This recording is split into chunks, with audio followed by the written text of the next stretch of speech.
Do what you gotta do, my wild, sweet love.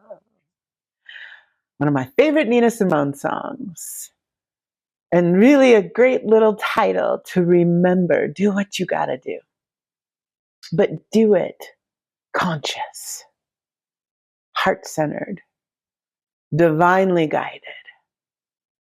I am Reverend Amani Malaika, and I want to talk about conscious action, divine right action, what it means in our mission statement at the Albuquerque Center for Spiritual Living to be love in action. And Jesse sent us a text today and made it official. We have like a group chat with a picture, Fab Lab. Today is an interesting day, yeah? I was trying to figure out, like, what is the way I can tie all of the things into this day? Because there's things, y'all. I just want you to take a moment and think about the lyrics that she just sang. I know I'm not where I'm supposed to be. Sorry, you guys. I'm talking to the AV team. The lyrics that Clarissa just sang, will you be my refuge, my haven in the storm? Will you keep the embers warm when the fire is all but out? Will you be my sanctuary? And I think sometimes we that feels like a huge ask because it's like, I can't be anybody's sanctuary. I'm a hot mess. Right? How am I supposed to be somebody else's sanctuary right now? For crap's sake.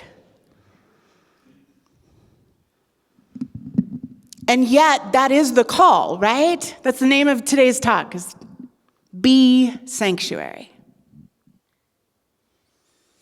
It's also the first day of Advent. It's also the beginning of the Yule season, which they're kind of the same thing, but that's a different conversation. So this is our Yule Advent combo altar. And the reason I wanted to bring these things together was I was thinking about what is the work required of us as people who are on spiritual paths, people who consider ourselves, people who have dedicated themselves to a spiritual life in some form or fashion. Yes? Can you agree to that? Okay. How do we do the work of being sanctuary when we feel like we're hot messes and we're barely hanging by a thread ourselves? Right? When we don't feel like we have a lot to offer. And I was thinking about what is asked of us during this season as we head towards winter, as we head towards the longest night of the year, as Yule season is beginning, as Advent begins today. And all of those things are really about readying ourselves, right? When you think about the Kachina stories who are coming down because they're trading places right now from the mountains, right? The winter Kachinas are coming, and there's a whole situation, right, between the winter Kachinas and the summer Kachinas. And the Yule King, right, and the Holly King, and the readying for the birth of Christ, the light of the world. All of these traditions and patterns we find across faith traditions and indigenous traditions are all about preparing for it. And so what I want to talk today about is the way that you and I, the hot messes that we are, can be sanctuary, is to prepare ourselves to be sanctuary. Is to prepare our own hearts to be the place where love can show up. Is to ready ourselves for the storm. Right? If you are on YouTube at all, there's like 80 bazillion thousand preppers, right? With all of these YouTube channels about all the things you can do to prepare yourself for the disaster. And my darlings, the disaster has already arrived. And yet there is this need that we have to be prepared. Advent actually means to get ready to welcome.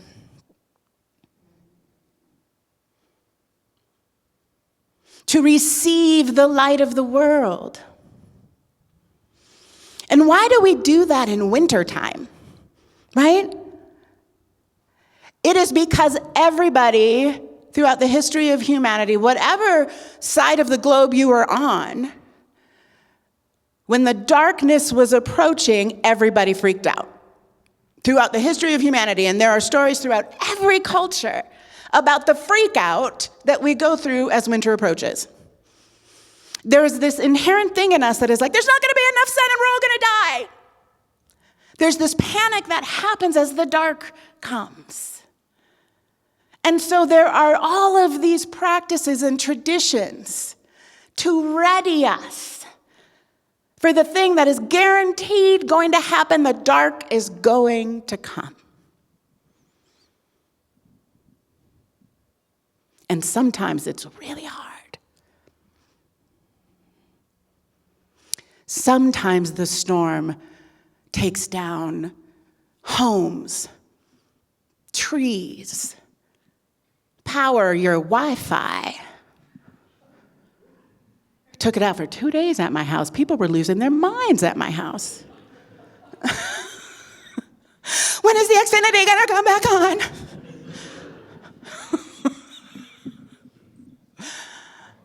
Sometimes it's hard when the storm comes.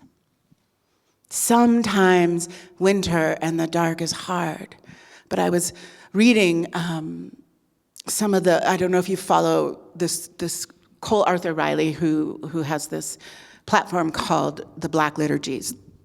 And she does an Advent series every year. And she used a Zora Neale Hurston quote from Their Eyes Were Watching God, one of my favorite books. And the quote is, they seemed to be staring at the dark, but their eyes were watching God. The dark is not new. Storms are not new. But do we know how to prepare ourselves so that we can be the ones who are watching God in the dark? So that we can be the ones who are ready, who have readied our hearts, so that when it's time to be sanctuary, we can. No matter how messy we feel, no matter how not up to the task we may feel. What really the work is, as a person committed to a spiritual life, is we need to be ready all the time. One of the homesteaders I follow who does this really beautiful job of talking about readiness and preparation as a thing to do that gets to be beautiful, and a thing that, how do I continue to live a life that is centered in love and joy, regardless of outer circumstances? And one of the things she talked about is that we multiply the culture of our hearts. Jessica Sowards is her name. So the culture of our hearts is the thing that meets the storm. But if we have not actually spent any time cultivating the culture of our heart, we don't know how to meet the storm from a place of love. We don't know how to be sanctuary. We don't know how to say yes in the crisis, right? Because often what happens is we just hang out in panic and fear. Anybody panicking? Terrified? It's okay. It's a valid response, y'all. It's a valid response to global circumstances. But when we commit ourselves to being people living a spiritual life, the Center for Spiritual Living, I'll just remind you of our name. That's what we're up to here. Means that we have made a choice to center our lives around spiritual values, to center our lives around the work of love. So it's not that we'll never be afraid again. It's not even that we won't panic or freak out. We will freak out. But the commitment is to come back, is to return to your center that is committed to being the place where love shows up. that is committed to cultivating the culture of your heart to be one that is the vessel for Spirit to work on this planet through you. Yes? So after you are freaking out, what do you do next? You do whatever it takes to come back to center and prepare your heart to be the ground of sanctuary. Because the work isn't being sanctuary. The work is preparing to be sanctuary. One of my favorite books that I teach out of a lot is from Rabbi Ramai Shapiro. Clarissa psychically knew I was going to talk about this. Because the title of the book, we all call it the loving kindness book, but the actual title of the book is Preparing Yourself for Loving Kindness. The act of preparing yourself for loving kindness. The Advent season, and by the way, if Advent has only meant a calendar full of chocolates to you in your life, I'm in that club too, and it's okay. The first time I preached on the Advent, and I didn't know what it was, I had to Google it. It's okay.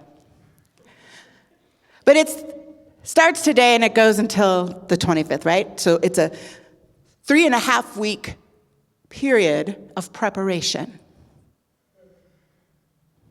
That is what we have an invitation to do, is to prepare ourselves to be sanctuary, to prepare our hearts to be the place where love shows up, where Spirit can move through, so that the culture of our heart can multiply, which is how sanctuary begins to happen. A lot of times, it's not about doing sanctuary, even though that sometimes we do need to do it, right? We know that one of the great honors we have as clergy and as people who have facilities that are designated religious institutions is we can provide a living sanctuary to an immigrant who is being threatened with deportation. So we can do sanctuary. That is also true. And sometimes that is absolutely ours to do. But to be sanctuary is something else. To be the presence of love, that simply by sitting next to you, I get to take a deeper breath, right? By simply receiving your smile in the checkout line, I get to remember to maybe not take it all so seriously, right? To go watch Constantine twirl and leap in a show is to be in the sanctuary of his gift.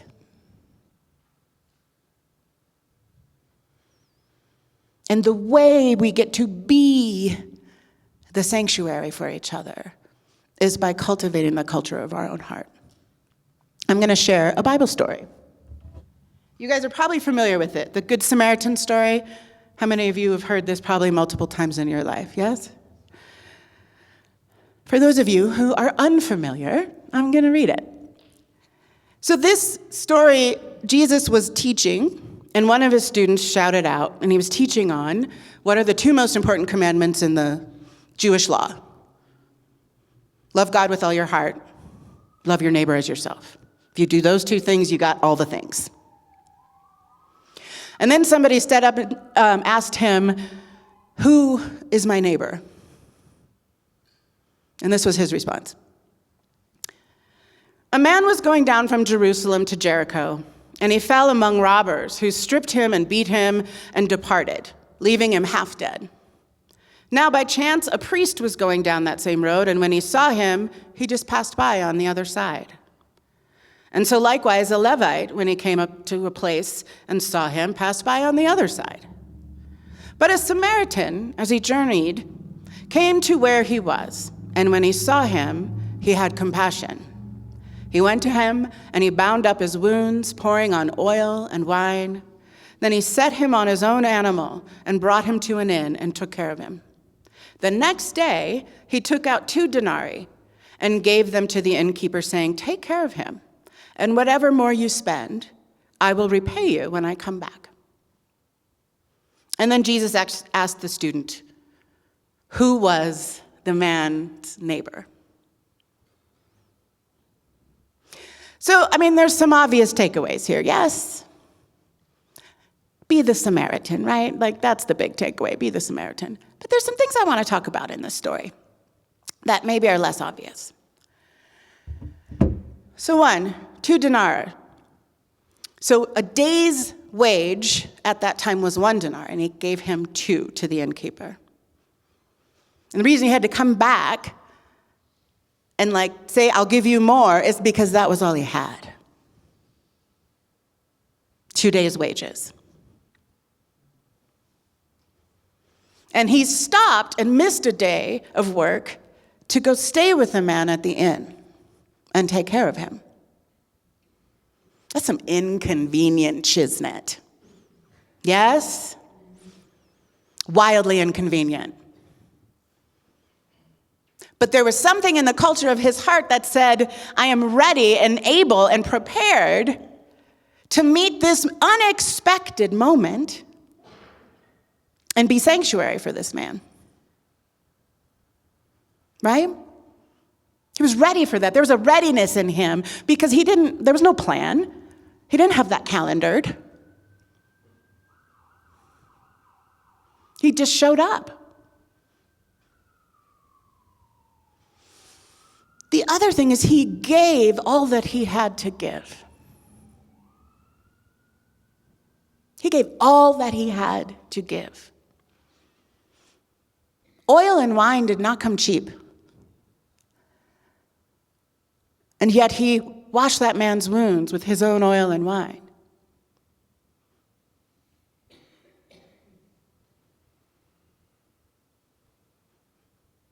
Generosity is how we prepare the culture of our heart.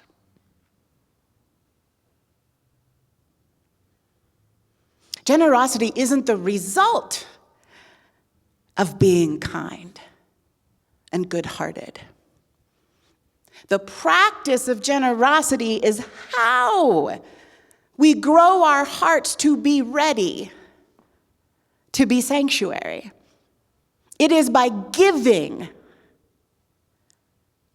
that we begin to grow the capacity of our giving. And it's not that cute giving. You know how you might give $10 a month, maybe to us or some other organization, and you forget you even have it on there, auto give. You just don't even remember that you gave. Anybody? Just have some subscriptions, you're like, I don't even know, I forgot that I was doing that $10 a month. That is not the kind of giving I'm talking about.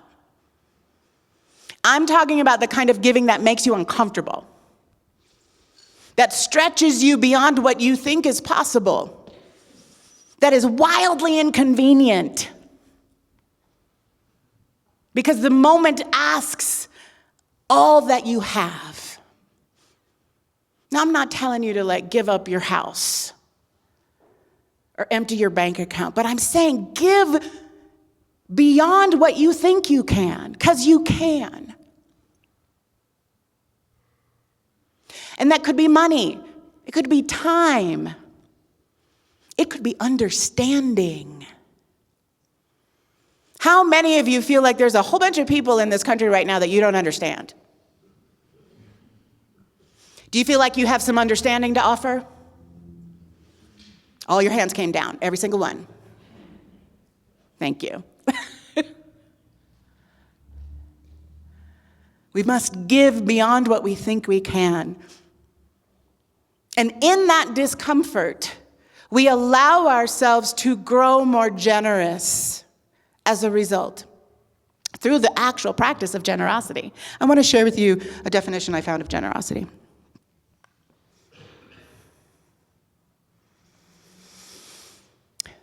Readiness and liberality in giving.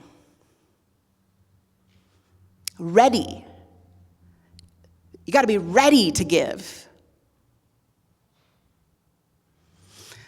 Back in the day when we used to have a few more ministers, we used to have this thing that we did. We all would make sure that everybody had some single dollar bills in our cars.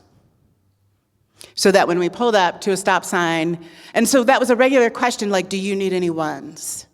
Whenever we had a ministers meeting, do you have ones? Do you need ones? So we were always making sure each other had $1 bills. so that we were ready to give at a stop sign or a red light or an underpass or an overpass. A readiness to give, and to give liberally. Part 2, freedom from meanness or smallness of mind or character. I'm gonna have to put my phone down for this. Freedom from meanness, smallness of mind or character.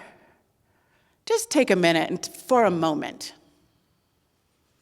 And I want you to think about the last time you were a little mean. It was probably in the last few days, right? Probably wasn't like that one time in 5th grade. No. You've probably been a little mean, a little short, a little cranky recently. Smallness of mind. I think many of us in this room particularly think of ourselves as really open-minded. Yeah? I mean, here we are at this spiritual center. We're super alternative and open-minded. Except every single one of you lowered your hand when I said, do you have understanding?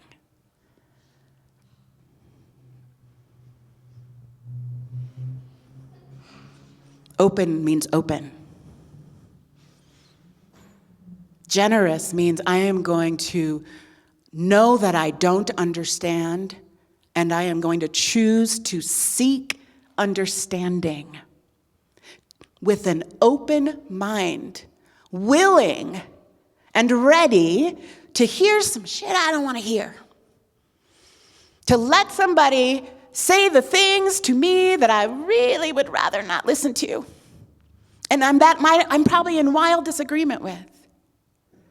And yet my work as someone who is living a spiritual life is to seek understanding and remain open. Period. Not with, except for those people.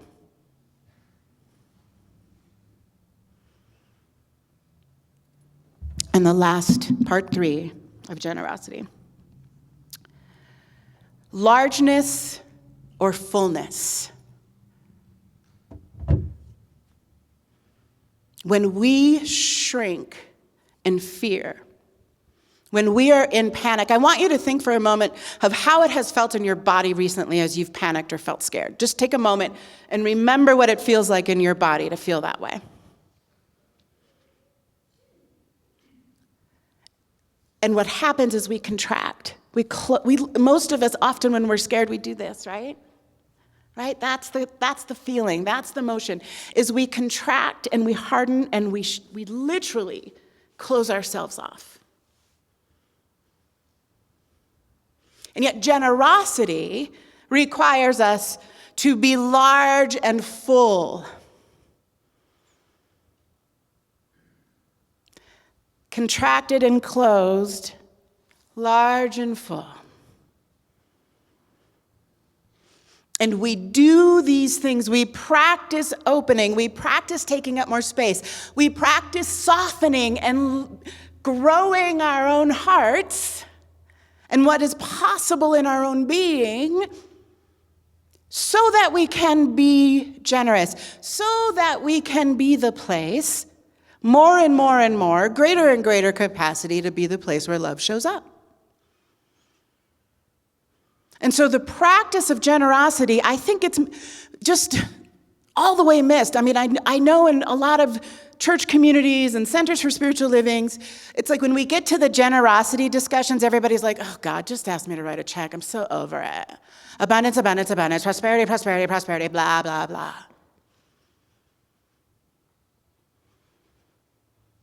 But I don't think we really understand what it means to be generous, to practice generosity as a spiritual practice.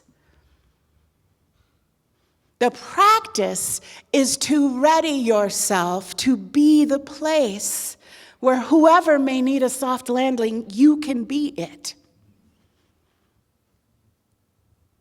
So the practice of generosity isn't to show that you're a good person or you're generous.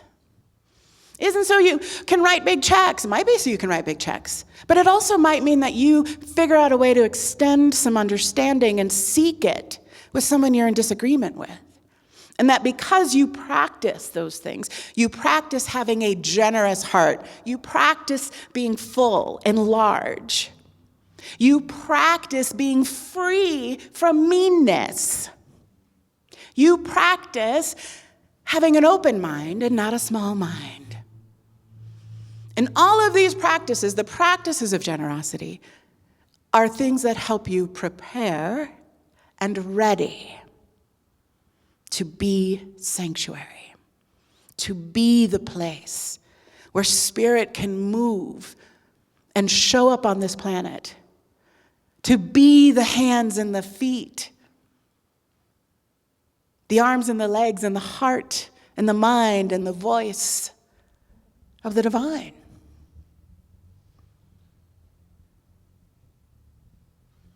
And because you practice, you get to be sanctuary. It is a natural outcome